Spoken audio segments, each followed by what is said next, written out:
คือยังบ่ได้ป้ายอยู่รถแต่หึงเลยแต่เพิ่งกับบ่มีเงินใส่บ่มีเงินใส่โดยเขาว่าแนวไรเขาจักเท่าไรไปเอาป้ายฮะจังว่าเขาคือว่าประมาณบ่แม่น60หนึ่งบ่ไปยิงป้ายฮะบ่ได้บ่ได้บ่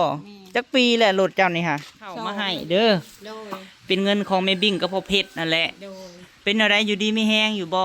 กับบ่อยู่ดีมีแฮงปานใดเป็นอะไรบ่มีเงินน่ะแม่บ่มีแล้วเงินน่ะอึดแต่แท้เงินน่ะอันนั้นสู่ชีวิตเฮ็ดทานนะโดยสู่ไปเรื่อยๆสู้แล้วเนาะจังสิว่าแนวใดโดยจักทางว่าสู่ไปเรื่อยๆยังว่าหาหน่อไม้ขายบ่มีแล้วนะบ่มีแล้วโดยเมื่อวานนี่บ่แม่นรถเจ้าบ่จอดในไกลไหนาฮะแม่นรถเขาน้อยแหละตู้เย็นกับมันเสียบแล้วมันตายแล้วก็ของเขาน้อยซื้อของเก่าเขาแล้วก็มันเพ่แล้วก็บ่ได้ใช้บัดนี้นะแล้วก็บ่ได้ใช้ข้าวน้ำซัมปลาได้กินอยู่บ่คุมื้อนี่มีกินอยู่บ่ก็มีอยู่กับบ่หลวงบ่ลายกับข้าวแม่บิ่งมาให้แล้ว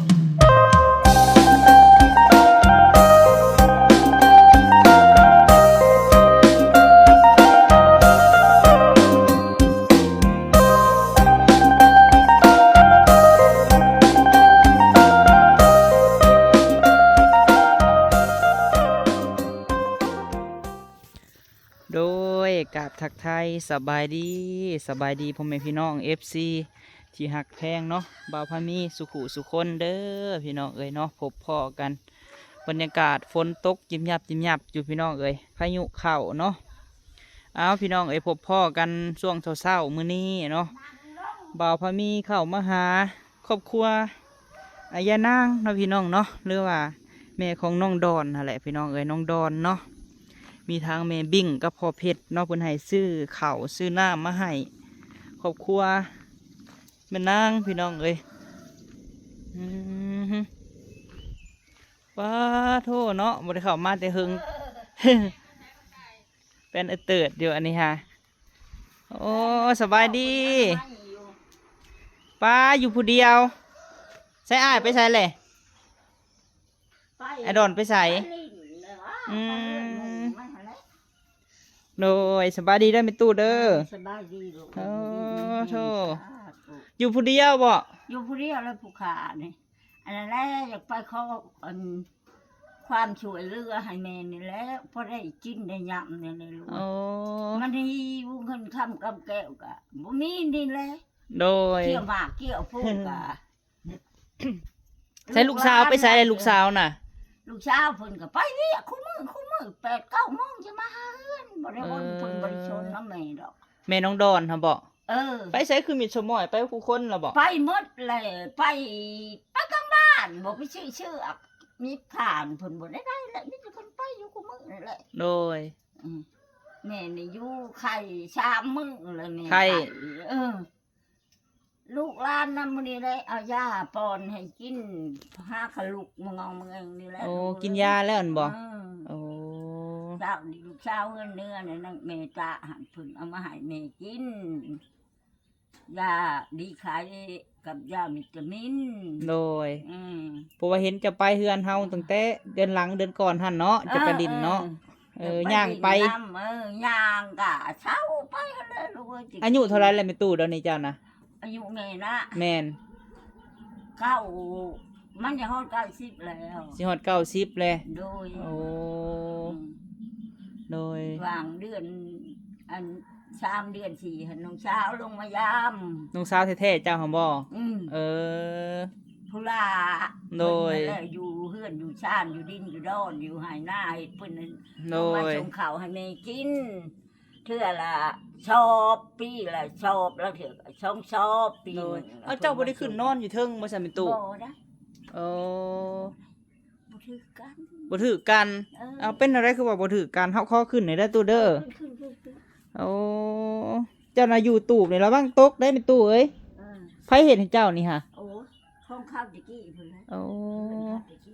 ตะกี้แม่ก็อยู่บ้านนั่นบ่ลูกไปส่งให้ชุเห็นอยู่ตะกี้หันเบาเท่บ่ได้เข้ามาบ่แล้วนี่ฮะบ่เห็นเบาเท่นั่นจมน้ำอยู่เลยตัวเองก็คือนอนเพิ่นก็ปานนั้นคือนอนแม่ไล่ก็ปานนั้นมาพี่ใส่ลุงไปส่งไป ขึ้นไปนุ่งเชือง ไป งาม ส่ ๆ ง ไป ไป แล้วก็อันผู้ขาก็เพิ่นนั่นแหละไปเขี่ยวไปขูดมาเลยมาแล้วก็เฮ็ดแรงเฮ็ดง่ายก็พร้อมกันแบบนี้แหละเฮิ่นไปมาแล้วเมื่อเดือนตัวนั้นเลยจักหายแม่เพียงแม่ก็บ่จักความหาย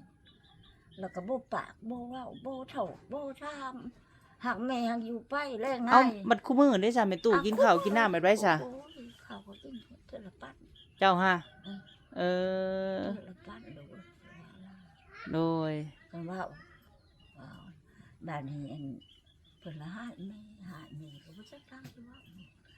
เรื่องง่ายโหดข้าวโหดน้ำอยู่กับแม่รวยบวมอยู่กับแม่ โดย นั่งดีๆนั่ เอง อ ดีๆ ใช่แล้วบ่ส่งพี่มานั่งกับแม่ตู้พี่ล่ะ ที่มานั่งที่ เออ เลยผู้ขาเนี่ยแพงอันนี้โผมันนี่ปะนี่7 เดือน เออเนาะแต่น้อยพวกเฮาก็เห็นอยู่ตะกี้หั่นเนาะ เออ โผมันนี่ปะเลยอีดู พ่อเพิ่นตะกี้เพิ่นเป็นเปี้ยเป็นรอยพี่น้องเอ้ย ป็ปีเล่ากับคานไปน้ำเดินจนตาย โดย บอกไปคือนอน มันบ่ได้หัวบ่เจ้านอนนี่ให้แม่ตู้คือว่าปอง หั แท้ วอยู่ได้ลูกเอ้ยหัวป่องอันสักไปสิ เออ เขาเฮือนหลังเก่าอยู่ปุ๊บ โดย ไปแล้วเพิ่นมาเพิ่น โดยอันแป๊บหนึงเฮารับสายเขาก่อน ไปอันเฮือนมื้อนั้นก็มีตู้เพิ่นก็ให้100,000เงินน่ะ โดยไปเฮือนเฮาหั่นติ โดย แล้วก็มาเฮือนอันชะเพชรมันเพิ่งให้1,000แล้วก็เฮือนอันแม่นั่นก็เพิ่นก็ให้ โดย 30เฮือนแม่เฒ่าแม่อันบ่าวสอน เจ้าหันไปหัน แล้วก็มา นั่งในทางหันนั่งแน่อันแคมแน่อย่านั่งใกล้ๆทางหลายเห็นน่ะ หานั่งเข้มๆต้นไม้อีหยังแน่เวลาย่างไปหา อย่าว่าลังเถือก็ไปทีแรกเราแคมทางลังเถือก็บ่ได้เข้าขนุนดอก เช้าเมื่อยบ่เพื่อสิไปฮอดพุ่นก็ไม่เท่า ปาดโถ่เป็นจัง10เช้าเถือ 10เช้าถือหาพุ่ จั น งฮอด เออ ไปบ่มือไปน่ะไปน้ำนางชันนางชันเพิ่นมาหาแม่เพิ่นอยู่พี่ฉันเอ้ยแม่เฒ่าเมื่อน้ำเขาแก่ไปบันมาน่ะดอกสาว บัดลานได้สะนางสุดนางมาหันอยู่นี่บ่แม่เท่าหรือว่า นั่ อะ ง ไร ชุดกับเพิ่นเมื่อเกี่ยวข้าวน้ำพัวเพิ่น บ้านได้ผัว ฮะ ฮะ หน้าจักบ้านเพียงบ่น้อย ทางหน้าเชียงคาน เจ้าบ้านนาวางพุ่นเนาะ เลยบ้านนี้อันนั้นชาบุญมานี่ก็อยู่ละเก้า ละเก้า อยู่กับลูกกับพัวเขาแล้ว เพิ่นก็ส่งยืนอยู่บ่แม่เท่า เอาไว้จักสิมีเพียงบ่มากินนั่นน้ำแต่เดียวมือไม้แม่กินข้าวกับเพียงโอ้ยแม่จะกูไปได้ โดย ก็มาอยู่ดอกเที่ยวมาอยู่ผู้อยู่ใกล้นี่ก็เพิ่นผู้อันอยู่นะฮะก็ยังหน้าทงนึงเมื่อนี่ก็แล้วดอกว่าอีนี่เอ้ยจังสิได้มาว่า โดยเฮ็ดอันเมื่อบ้านผัวเฮ็ด เออพิ่น เฮ็ดนาเอาข้าวมากินบ่แม่เท่า สีเพิ่นสีลงมากินอยู่บัดลำเถือมันขาดมันอันนี่3ป่าและคอยลงหน้าลงหลัง เออ บ่ได้มาอยู่ เที่ยวไปเที่ยวมา เที่ยวไปเที่ยวมาเฮ็ดนาก็มันเลยปะทางหน้าพุ่น โดย อยู่แท้หันเจ้าแล้วก็เท่าดอนเท่าไส้แล้วก็ปะนังเนาะ เออ อืมเพิ่นหาขายหยังแต่ละมื้อนี่ฮะ บ่ฮู้ บ่ฮู้ เพิ่นบ่ได้บอกบ่ได้ว่าไปได้เพิ่นก็บ่ได้บอก บ่ไม่หั่นแหละ มา เนาะ เอาสิเนาะไม้อันนี้เนาะอ่า โดย กระชานกับลูกเคยผู้นี้มากล้องมาชมให้อยู่ละเก้า ขายบ่ได้บ่ โอ้ กินโลดไม่เท่า อันนี้จะรักกินกระดักกระโดด กินโลดเบิ่งอ้ายสิขายให้ก่อน กิน เดี๋ยวเขาบ่เคยกินว้าวแม่ซื้อให้กินอยู่บ่ ช่าง บ่มันไปโรงเรียนกัน ได้กินแล้วไป มันก็ สบายดีเด้อป้าเด้อ สบายดี โดย มีแฮง ใกล้เฮือนบ่พอมีพี่น้องเอ้ยแล้วเพิ่นมาซื้อดินอยู่ข้างเฮือนอันใกล้แม่เท่าดอนนี่แหละเนาะไปเลาะเบิ่งเตาถ่านก่อนเด้อแม่เฒ่าเด้อ อืม โดย ให้เราเบิ่งเร็ว และเนาะแม่ป้านี่แหละใกล้เคียงซ่องเบิ่งให้แน่แม่ป้าตาเอ้ย เบิ่งอยู่มื้อเช้าก็เอายามาก่อน โอ้ แล้ว ไข่บ่เพิ่นน่ะ โอ้ยเราไปลูกมันมื้อวานนี่หั่นนั่งท่านี่ก็เอามาหายยาดีค่ะมื้อเช้านี่มาถามแม่ถามว่าเมื่อยแม่ก็ไปเบิ่งยายังกันโชมก็มาให้เรากิน ไข่แน่แม่ตู้แม่ เราเมื่อยเบิ่งเรา เออ บอกเราไข่มื้อนี้ฮะเราเลื้องได้หนาเราหูจักเลยนี่คุ้มตากระดำนี่เราเมื่อยเราบ่กินข้าวเก่าเห็นบ่ลูก เออ หนาแล้วก็จืดหนา แม่น เลื้อง นั่นแหละเนาะ ไข่ ไข่ชอบมือแต่ลูกร้านในนี่แหละหาให้กินนะยานั่นผู้นั้น โดย ตัวเองนี้ อืมแม่นอยู่ดอกเนาะ อืม ไปเลาะเบิ่งตะทานของยายนางก่อนพี่น้องเอ้ยคอกยังห้องน้ำหมดหรือไม่ยังอันนี้ฮะโอ้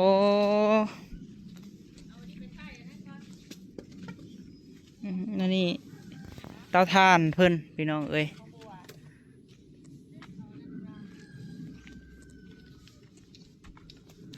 นี่เตาทานของยายนางเนาะจะที่ได้ยักสอบพี่น้องเอ้ย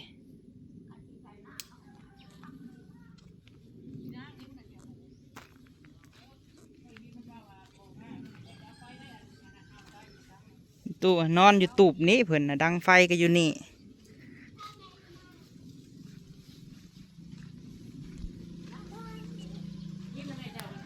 ว้าโถไม่ใช่เด้เนาะ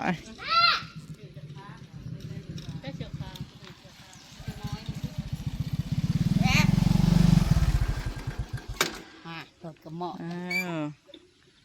คือยังบ่ได้ป้ายอยู่รถแต่หึงเลย แต่เพิ่งกับผมมีเงินใส่ บ่มีเงินใส่ โดย เขาว่าแนวไรเขาจักเท่าไรไปเอาป้ายฮะ จังว่าเขา คือว่าประมาณบ่แม่น60หนึ่งบ่ไปยิงป้ายฮะ บ่ได้แล้ว บ่ได้บ่จักปีแหละรถเจ้านี่ฮะ สองเลยดิ หนังเสียหนังสือได้ใส่ได้เบิดแล้วบ่ ครบเบิดเลย เออ ครบเบิดแล้ว โดย โดย สบายดีเด้อแม่น้องดอน นาง โดย นางดีลูกหลา อื น มซื้อข้าวมาให้เด้อ โดย เป็นเงินของแม่บิ่งกับพ่อเพชรนั่นแหละ โดย เป็นอะไรอยู่ดีมีแฮงอยู่บ่ กับบดีอยู่ดีมีแห้งปานใด เป็นอะไรบ่มีเงินน่ะแหม บ่มีแล้วเงินนะอึดแต่ใช้เงินนะอันนั้นอะไรสู่ชีวิตเฮ็ดทานนะ โดย สู่ไปเรื่อย สู้ว่าแล้วเนาะจักสิว่าแนวใด ๆโดยประจักษ์ทางว่าสู่ไปเรื่อยๆยังวะ หาหน่อไม้ขาย บ่มีแล้วนะ บ่มีแล้ว โดย หมู่บ้านนี่บ่แม่นรถเจ้าบ่จอดในไกลไหนาฮะ แม่นรถเขาหน่อยแหละ ไปหาหน่อไม้อะได้น้อยนึงหน่อไม้กะพอได้กิน เออ เลี้ยงอันนี้แหละนี่ ไล่ออกแน่ไกลฮะก็ไปไหนผู้ ยามันไก่ตัวเอง ไกลตัวเอง โดย โอ้ เลี้ยงไก่ ไล่ไม่ใช่ไม่ขี่เฉพาะนะ ไล่ ไล่ ได้เด้อ ไก่ตัวเองกับแม่นี่เราไม่ ไก่ ว่า ตัวเอง ทางในเอาคือว่าเอากะโลทรงนั้นบ่แม่นบ่ซะ กะโลกกระชงคนขึ้นบ่มีปัญญาเด้ตะกี้ว่าลูกเห็นวีอะ ดาว ดาวแล้วก็นอนกับบ่มีปัญญาตู้เย็นกับเพแล้วบ่มีเฮาแนวใส่เดี๋ยวนี้ค่ะบ่มีปัญญาซื้อ เพมีแต่แนวเพบาทนี่ ยังแต่อันโทรทัศน์น่ะบ่ได้เพดอกของแม่บิ่งพอเพจผามาให้นะ เบิ่งอยู่บ่ โดยแม่นบ่ตู้เย็นก็มันเสียบแล้วมันตายแล้วก็ของเขาน้อยซื้อของเก่าเขา เออ แล้วก็มันเพแล้วก็บ่ได้ใช้บัดนี้นะ อืม แล้วก็บ่ได้ใช้ ข้าวน้ำซ้ำปลาได้กินอยู่บ่คุมื้อนี่มีกินอยู่บ่ ก็มีอยู่กับบ่หลวงบ่ลายกับข้าวแม่บิ่งมาให้หั้นแล้วสุดก่อนน่ะแม่บุญเด้เพิ่นปาก โดย กับข้าวเพิ่นหั้นแล้วไปกินน้ำเพิ่นถ้าว่าเพิ่นบ่อันซื้อมาให้ซื้อฝากมากะเสื้อถึงละโล2 โลแบบนี้ คือสอบหนึ่งนี่กุ้มเฮิงอยู่บ่ ก็เป็นเดือนปลายพู้นแล้วก็หลายคือไปสิแล้วลังเตือกับลูกมาหาก็กินน้ำกันกินแล้วก็เขาก็เมื่อเพื่อนเขาเจ้าอยู่ละเก่าพุ่นเด้ เออ แล้วก็เมื่อแบบสินะก็ชวนหลายก็คือผู้ขาเฮ็ดทานก็แบบว่าเฮ็ดทานแล้วก็เสียค่าโรงเรียนผู้นี้ ผู้นี้เข้าบ่ผู้นี้กะ เขาพามีพาไปซื้อเครื่องอันนี้ เออเนาะ เดือน8 ชิปเลยเนาะ 80 เดือนหนึ่ง80 80 เสียคู่เดือนมันยัง เอ เสีย อ แต่เดือนหั่นนะก็สิบ่มีเงินเก็บเงินโฮมนะ เท่าดอนเท่าไส้นี่ผู้นี้160,000เหมาะแต่ละเดือนฮะ บ่เท่านางที่ลูกอันน้องดอนน่ะเสียเป็นปี เป็นปีผู้นี้หันเสียเป็นเดือน โดย เออ ยังอนุบาล อนุบาลอยู่เป็นอยู่บ่ก็ไก่เขาไข่เป็นอยู่บ่ โอเกียมเลย ไปซื้อๆเนาะเท่าไส้นี่พี่น้องเอ้ย ไปซื้อๆถ้าใส่ เออ ถ้าดอนนั่นอยู่ป .3 ป3พุ่นบ่เท่าดอนป้าขึ้นห้องไวแท้น่ะ ก็ย้อนแม่บิ๊กนั่นแหล้วส่งเสริมเพิ่นเฮียนแม่บิ๊กเขาเพชรนั่นแหละบุญคุณเพิ่น แม่นแล้วเนาะ เออ เพิ่นก็ซอย ถ้าบ่มีเพิ่นก็เฮาก็บ่มี เพื่อนชาตินี่ก็แม่นไม่บิ่งเบิดบ่ โดยแม่นเพิ่นดินดอนตอนหญ้านี่น้ำในไฟพื้นของเพิ่นเบิด โอ้ห้องน้ำทั้งหลังพุ่นติเนาะ ทางน้ำทางน้ำ เพิ่นเฮ็ดให้ข้างหลัง โดย เดี๋ยวมันบ่มีเพิ่นพัวกับปูพื้นนี่แหละ อันคอเลาะเบิ่งหน่อยเด้อ จ้ะมาจ้ะ โดย เจ้าและพาเฮาเข้าเนาะจะเป็นเจ้าของเฮือน โอ้ยอันข้าวในห้องนี่บ่อยากให้ข้าวเด้อ เป็นแนวใดคือบ่ให้เข้า มันเหี่ยวอันซะ อ๋อ จะเป็นแบบข้าวเดียว อ้าวเม่นอันห้องไฟสนอนตัวนี้น่ะ อันห้องว่างซื่อ อืม ให้เพิ่นทายใช่บ่นะเฮ็ดหยังนะ ๆอ้าวเด็กบ่บ่มีบ่ยาก ว่าบ่ยุ่งบ่ยากก็สนุกเลยเนาะ บ่ยุกบ่ยากนี่ โดย บ่ยุกบ่ยาก บ่เป็นหยังดอก เด้ เออ ตะกี้ตู้เย็นน่ะตั้งอยู่นี่แล้วมันเพ่แล้วก็เบียดขายให้เบียดเส้นนึง คือมาขายถูกแต่ซื้อเท่าไหร่อันน่ะ โอ้ยขน้อยซื้อนั่นล้านหนึง ห้องน้ำห้องในเนาะ โดยบอกว่าเพื่อนอ่ะ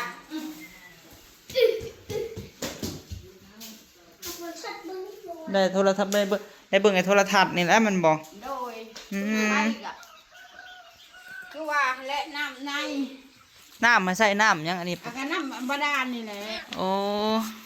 นั่งลงล่ะนั่งลงอย่า โทรทัศน์ก็แม่บิ่งพอเพชรเป็นคนซื้อติ แม่นนับแต่รถขี่กับเพิ่น รถกระจอดหันทอดกระแจแน่เวลาจอดอยู่หันอยู่นี่ก็ได้ กระถอดคือกัน ที่หลักไปขายมัน ฮอดปีแล้วบอกไปบิ่งซื้อให้ 2 ปีแหละ 2 ปี อ่ะฮะ ซื้อก็แต่พ่อมันแล้วเฮือนมันเป็นช่องปีนี้บ่ 2 ปีเลยเด้2 ปีแล้ว โดย ยังบ่ได้ป้ายกับแล้วซื้อกับครบเบิดแล้วเพิ่นให้นะสิเบิ่งบ่เดี๋ยวมาเบิ่งแล้วซื้อ ต้องซื้อรถ โดย เงินมันกาย บ่เบิ่งก็เบิ่งซะเนาะก็จะอยากให้เบิ่งก็เบิ่งหายังแต่บ่ได้ป้ายเนาะขายทานก็คือบ่ไปใส่ได้จักได้เตาเท่าไรขายทานฮะ3 สอบก็จักว่าเรือแล้วจักเนาะ แบบใช้ขายไปน้ำบ่มีมันขายไปน้ำหรือมันได้เงินเป็นก้อน ขายทีละหน่อยทีละ2-3 เป้าบ่ ปัดบ่มีผันซื้อนั่นนี่เนี่ยก้อนได้10 2ก็ไปขายช้านาน หน่อย ขายเป็นก้อนจะขายอยู่ หนังสือรถ เงินคู่มืออยากได้เงินคู่มือได้ มื้อละ30-40ลูกก็ได้ไปโรงเรียน อ่า กัน ฉันมาหลายแท้ เอ้าอ้ายก็ซื้อน้องก็ซื้อแบบสิแต่ละมื้อเฮ็ดให้น้ำมันลดแต่ละมื้อก็พอแห้งเลย 2 คน ใส่จ่ายแต่ละมื้อเวียกบ้านการเมือง โดย ยาเฮ็ดมันสิขาด หนังสือรถพี่น้องเอ้ยเอาไว้ โดย ยังแต่บ่ทันได้ป้ายเนาะ แม่นเงินกับมันกายคือว่า เงินกาย เงินกาย ได้จักสอบขายเตาหนึ่งได้จักเป่าเห็ดเตา อันคันว่าต้นคันว่าอันนี้ใหญ่แน่อันเจ้าแต่ละเทื่อนั่นน้อย อันนี้นะลูกมาเฮ็ดให้ และได้เจ้าใหญ่แบบว่าก็จักจะได้ก็ได้10สอบขวัดนะ โดย โดยถ้าว่าเจ้าอันคือผู้ขายเฮ็ดกันเจ้าน้อยก็ได้เทื่อละ เฮ็ดให้แล้วจังได๋เข้ามาเขาเฮ็ดทานให้เขาก็กินเขาแล้วเขาจะ แม่นหั่นแหละเนาะ พื้นได้ลูกเพื่อแห้งตู้พันน้ำมือโบกอันนี้พ่อมี อายุเท่าไรแล้วเจ้านะ โอ้ย50ปลายเลย 50ปลายเลย โอ้ย เอาสันเนาะจังไดเฮาก็ให้เจ้าขอบบุญขอบคุณแม่บิ่งกับพ่อเพชรเด้อผู้ที่เพิ่นเคยซอยเจ้าหั่นแหละเนาะ โดยฝากให้อวยพรให้เพิ่นแน่ซื้อข้าวนี่หั่นเป็นข้าวใหม่800,000และอันนี้หั่นซื้อแถวนี้นั่น200,000บ่ได้เป็นล้านหนึงโดย นกพอเพชรแม่วิ่ง โดย นกเพิ่นนะแม่นกนะแม่ เบิ่งไม่เสียใส่ ขอบใจพ่อกับแม่จ้ะแม่ เดี๋ยวให้ปานางอันขอบบุญขอบคุณเพิ่นก่อนเนาะ เบิ่งนั่งให้ดินั่งให้ดิลูกตัวขอบบุญขอบคุณเด้อแม่บิ่งพ่อเป็ดกะขอให้แม่มีสุขภาพแข็งแรงอยู่ดีไม่แห้งเด้อแม่เด้อ โดย ค่ะขอให้แม่นี่เป็นหัวโพหัวใจให้ลูกให้เจ้านี่แล้วคำว่าต่อไปมื้อหน้ากะกะเพิ่งแม่พ่อกับแม่คือเก่าหั่นแล้วเหตุใดๆสาธุกะกะทุกข์บ่มีบ่ที่เพิ่งสิอิงกะขอเพิ่งพ่อเพิ่งแม่นี่แหละก็ว่าพระมีผู้เป็นสะพานบุญและผู้ขากะขอให้พระมีอยู่ดีไม่แห้งสุขภาพเข้มแข็งเด้อเจริญรุ่งเรืองก้าวหน้าเด้อพระมีเด้อ โดยสาธุเนาะ สิขาดปลูกเอาไว้ปึ๊บมันสิขาด ไอ้ตู้เฮาสิเอาอันเงินไว้ให้เจ้าเงินเฮานี่แหละเฮาสิให้เจ้าไว้ซื้อผู้เด้อแม่เฒ่าเด้อผู้ซื้อผู้ซื้ออันซื้อผู้ซื้อยา ฝากลูกหลานแถวนี้แหละแม่ตัวโดย100,000เด้อ โดย ให้อยู่ดีมีแฮงไว้ซื้อหืดซื้อยาก็ได้โดยให้พรแม่บิ่งพอเพชรเบิ่งดูห่ะ จ้า